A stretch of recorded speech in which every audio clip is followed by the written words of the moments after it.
Hello, first grade scientists and engineers. It's me, Mr. B. See my reflection in the computer screen? In this video, we're going to read a book, a really cool e-book. It's on the computer about, it's about planets and stars.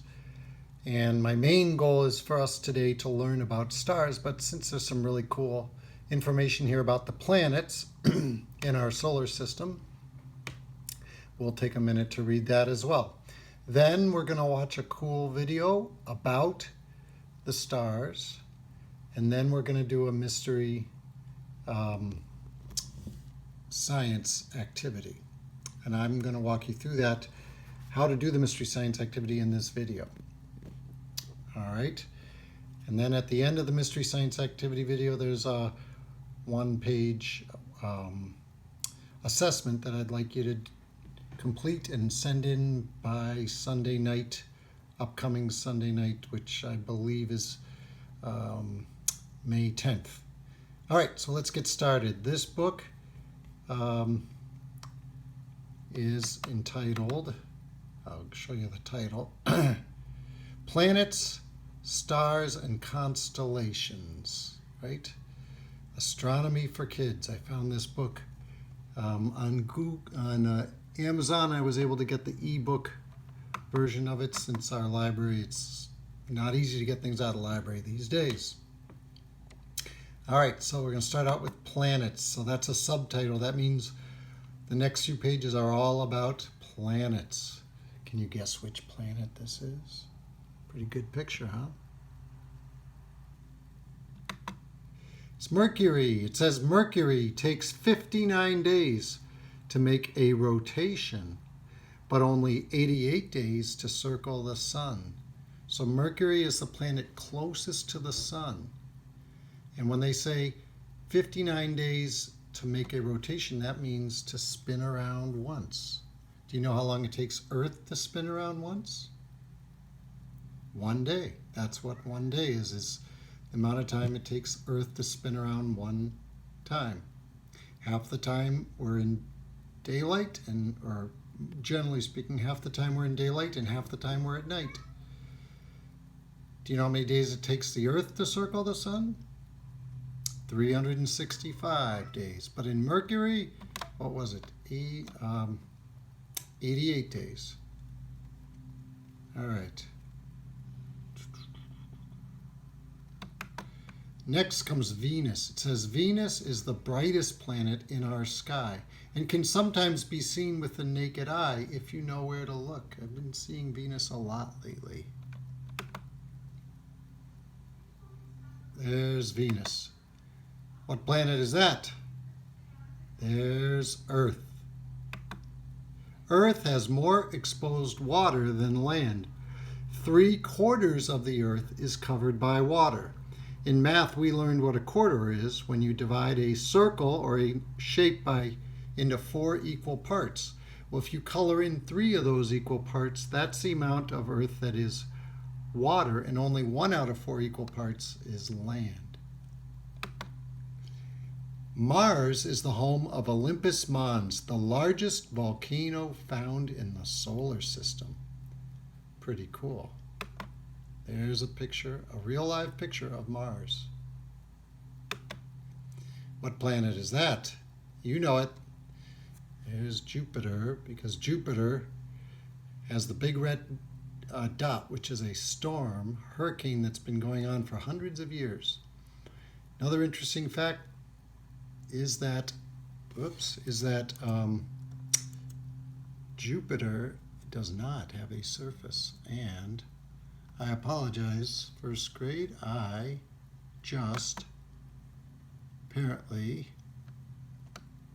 signed us out for some reason. This is real live theater. So here we go. I'm going back to my Kindle books, Kindle Cloud Reader. Don't know how I did that.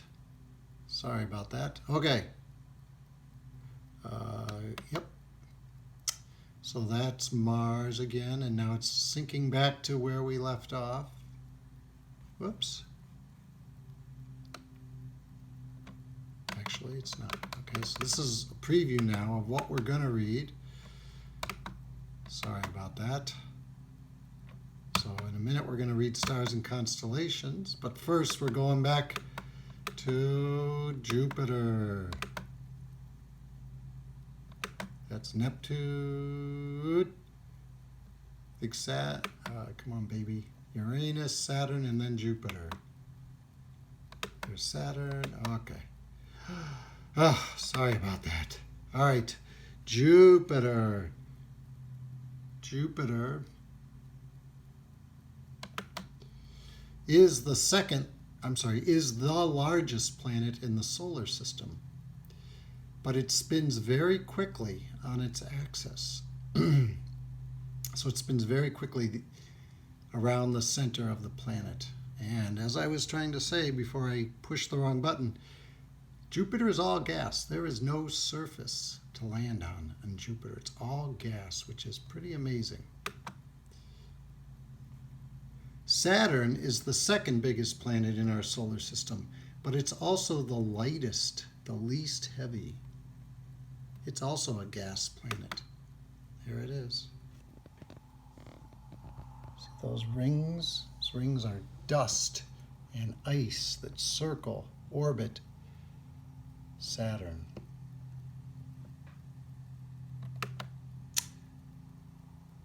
Okay, I think we're seeing that's Uranus. Look at that white ring of some sort. Let's see if it tells us what that is.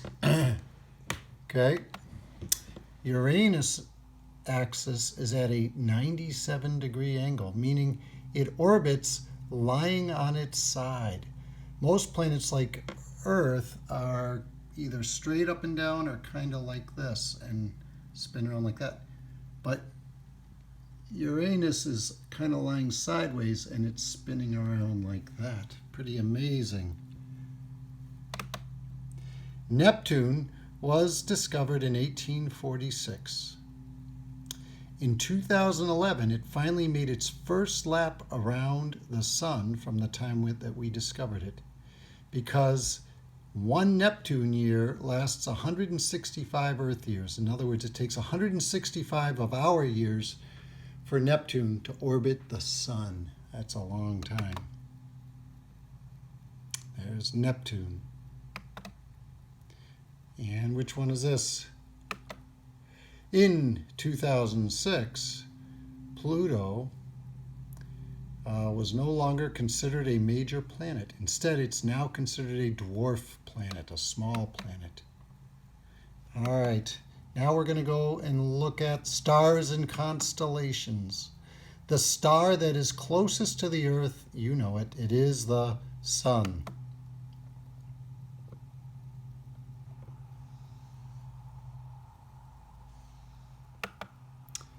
Look at these beautiful pictures. That is a nebula, which we're going to learn is a part of the universe where stars are born, a big cloud of gas that stars are formed out of. A star is a gigantic glowing ball of plasma. In other words, a glowing ball of energized gas.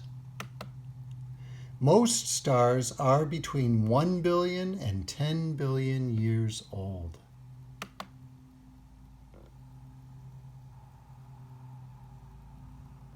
So real pictures that astronomers have taken of stars that are really far away. And the light, when we look up in the sky and look at the stars, that's not how they look today. That's how they looked hundreds or thousands of years ago. Because even though light is the fastest force in the universe, it still takes the light hundreds or thousands or even more years to get from that star to Earth. So it's pretty amazing that we can see them as well as we do. The hottest stars give off a bluish light, while the coolest stars give off a reddish light. So hot, blue, cool, red. Stars seem to twinkle because their light travels through the Earth's atmosphere. And the turbulence in the atmosphere affects the way the stars are seen. We learned about that with refraction when we were talking about how air and water can distort the actual light waves, make it seem like it's twinkling. Whoa, look at that.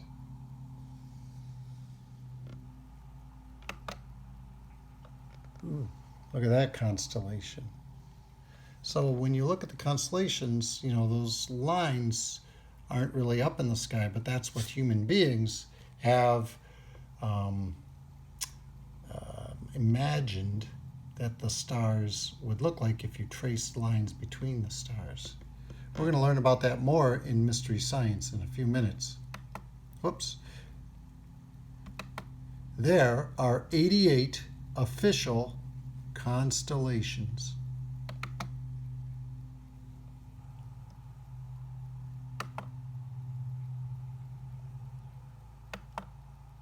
Different constellations become visible throughout the year. So constellations are groups of stars that can be traced together to form shapes like that ox or bull ox that you just saw.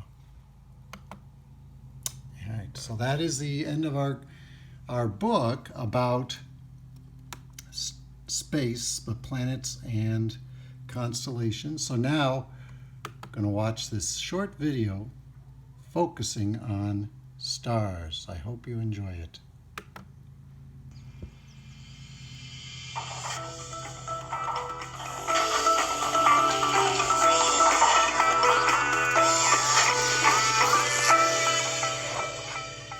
If you're like us here at the fort, you probably enjoy stargazing. The night sky is full of cool things to look at, and I bet a lot of you have been looking up there and wondering about the same things that we do.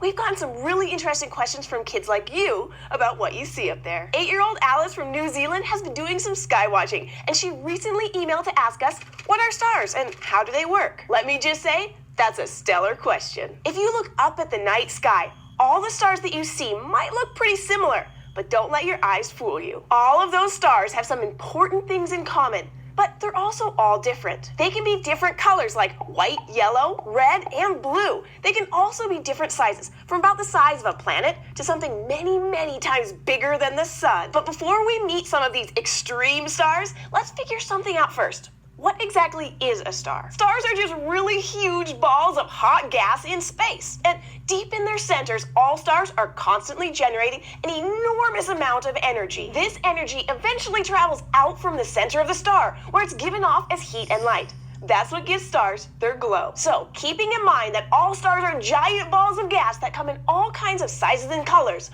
want to meet some for yourself? Let's start with the most important star, at least for us here on Earth. The sun. That's right, the sun is a star, and it's a specific kind of star called a yellow dwarf. While we think of our sun as being super huge and incredibly hot, which it definitely is compared to Earth, it's actually pretty average compared to other stars, meaning it's right in the middle between the biggest and the smallest and the hottest and the coolest stars. So there are some stars that are much bigger than the sun and way hotter. If you want to find one, just look for the constellation known as Orion. It's one of the easiest constellations to spot. If you look down to the right, to the star where Orion's knee is supposed to be, you'll find Rigel. Rigel is a good example of a kind of star called a blue supergiant. As you can guess from its name, it's blue instead of yellow, and it's enormous. Rigel is more than twice as hot as the sun, and is also more than 70 times bigger. If you could put the sun next to Rigel, our big old sun would look like a tiny speck. And in addition to all of the huge hot stars in the sky, there are plenty of smaller, cooler ones too. The smallest and coolest stars in space tend to glow with a dim red color, and the sun is more than twice as hot as most of them. A good example of this kind of star is right next door, at least in terms of space. Proxima Centauri is the nearest star to our sun, and it's a kind called a red dwarf. It's in the constellation Centaurus in the southern sky, but even though it's closer to the sun than any other star, it's so small that you can't even see it from Earth without a telescope. How small is it? Well, you could fit 7 Proxima Centauris inside the sun from end to end. So while you're stargazing on the next clear night, keep in mind that the stars might look pretty much the same, but now you know they come in different colors and sizes, a lot like we do. Thanks to Alice for asking such a great question, and thanks to you for taking this trip with us to the stars. And remember, if you have a question about anything you'd like to learn more about, just let us know by getting help from a parent and leaving a comment below, or emailing us at kids@thescishow.com. And we'll see you next time.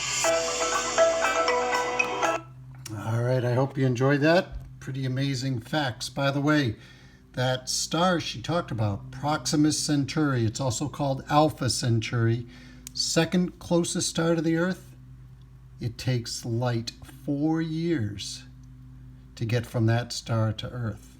So it takes light 8 minutes to get from the sun to Earth, 4 years to get from the second closest star. All right, next I'm just going to talk you through a little bit about the Mystery Doug today. So for Mystery Science. So in Mystery Science, you're going to learn some more about the stars, and we're going to focus on why do we only see stars at night? Where do they go during the day? To do that, I want you to click on the link in your lesson plan, and in the middle of the video there's going to be an activity, an experiment that will help you figure out where the stars go during the day. If you have these materials at home, you can try this. You're going to need a push pin. It could be a thumbtack or a sewing needle, anything sharp that you can safely use. You're going to use it to push some holes through the bottom of a paper cup. So if you have a Dixie cup or any kind of paper cup, so push pin, paper cup. They say dot stickers, but you could use tape instead. That's probably what I would use. Scissors, and it's going to work best if you have 2 flashlights. In your lesson plan, I'll have the link to two items that you'll need for this experiment. One is a pattern of the Big Dipper.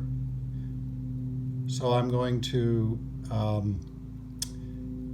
have that link. You can print it out hopefully. And then the other is a sky sheet, which you're going to use as the background for your experiment. In the video, it'll talk you through the experiment really well, but I just wanted to kind of outline the materials that you'll need. After you're done with the video and done doing the experiment, also there's a link for one worksheet that I'd like you to do by the end of this week. It's coming up now. So on this sheet, name and number at the top, and then it says why can't you see stars? Or actually it says you can't see stars in the daytime because.